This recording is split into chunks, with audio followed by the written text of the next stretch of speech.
In Accidental Tourist, Geena Davis portrays Muriel Pritchett, and I think you almost walk off with the book. We'll let viewers see if you walk off with the movie, but is this a character to die for?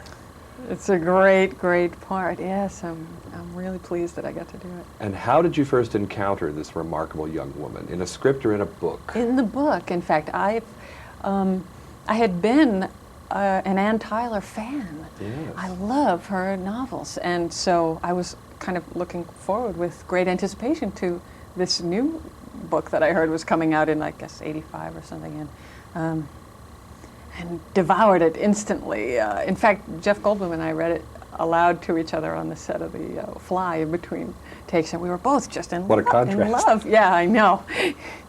We were in love with the book, but mostly Muriel. I mean, she you know, as you know, in the book is so outstanding and. Well, you know, there is a crucial special. distinction between book and film, in that in the book, Muriel, we warm up to her only gradually. Right. But in the movie, right off the bat, I think it's staged so that you come across as a very sympathetic, attractive person. I mean, didn't you feel it was set up right off the bat? Well, perhaps it's that in a movie there's less time, you know, if you want to make a big transition like that, especially if, from unsympathetic to sympathetic, maybe it has to happen sooner in a film. I know what you mean, though. In the book, it happens that you don't know she's going to turn out to be so important. Indeed. You read the first scene and you say, oh, well, that's just another character that he comes across and we'll never see her again. And they say, she's there again? Who is this? Fine. And each time she shows up again, you can't believe that she's becoming as important as she does in the movie. How important does it become that a physical type is looked for here? I don't know. In seeing your photos and then the movie, yes, I can say this is Muriel, but did anybody ever look for a physical characteristic, or was it the actress in you that they were after? I don't know if I'm phrasing that very well. So. No, I know what you mean. I suppose you're not that skinny. Larry Kasdan Muriel's very skinny. Could answer that. Yeah, I know. It keeps talking about how thin she is, and in fact, maybe you couldn't tell, but I lost 20 pounds for the part, just an attempt to feel more like that in the book. I mean, you know. That's the least of, I mean, that wasn't that hard, you know. Yeah, well, I mean, I don't want to seem like that. But I thought it was an interesting experiment in that it did make me feel sort of different. And, but the book never, for instance, mentions how tall she is or her legs are like toothpicks. Her legs are like toothpicks. Yeah. Her hair was like a spiky tent sticking out from her head, and and her features were supposedly very sharp in the.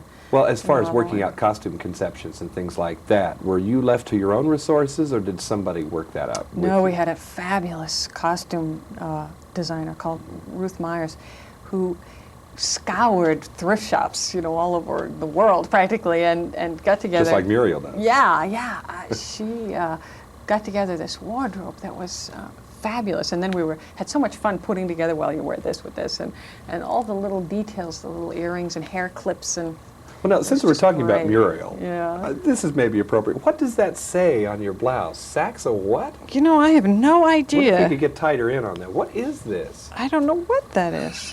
I'm serious. I don't know what this is. Sex? Oh, it's upside down. Is there a little bit of Muriel peeking through here? Sex is a mummy or something. Do you like to haunt places like that, looking for things like that? Well, this isn't thrift necessarily, but I do like unusual clothes. I guess it's in a slightly different direction than Muriel, but.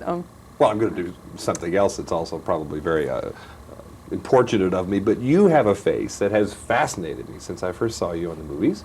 Thank you. When do people talk about your face? I mean, we're blessed with faces. There's nothing much we can do about them, but it's an unusual mouth. I mean, when does this work for you? You see there? See? It's a kind of a style that you have that you can give to characters. It's in the face itself. Is any of this making sense? Yeah. I mean, this is not just another oval heart-shaped face here we're talking about. Right. Well, perhaps for Muriel, more than even other characters that I've done, I tried to give more of a sense of character to the way I moved and looked, and you know, in the physicality of the character. You know, for instance, I sort of, I think in my personal life, I sort of am self-conscious about making too much eye contact, for instance. You know, I get a little shy about that. And Well, your eyes Muriel are very is, aggressive, you know. They really reach out to a yeah, person. well, as Muriel, I'm not, you know, I think she's just hones in on people. And, you know, I had to kind of make myself get over any hesitancy I have about that. You know, I had to really, and her physical proximity, you know, she sort of invades people's space a bit. And, you know, those kind of things I was thinking about. Meanwhile, from thrift shop specialists to ghosts to journalists, you really are demonstrating a lot of range. Is there an agent somewhere back there in the shadows manipulating all of this, or is it the luck of the draw? What's going for you there? I have a fabulous agent, yeah, David Eidenberg. Our taste is very in sync, but it's just a circumstance of me being drawn to particular material, you know, like reading Beetlejuice, for instance, and saying, I just love this, I want to be in this. And then having the director feel the same way. I mean, it has to work both ways. They have to say, yeah, you're right. Well, alas, we're going to have to break this off. Our time has flown for thrift shops and eye contacts and ghosts. We have to leave Geena Davis for now. We hope to see you much, much more in the future, of course. We're both together here in Los Angeles. I'm John Tibbetts for KCTV 5.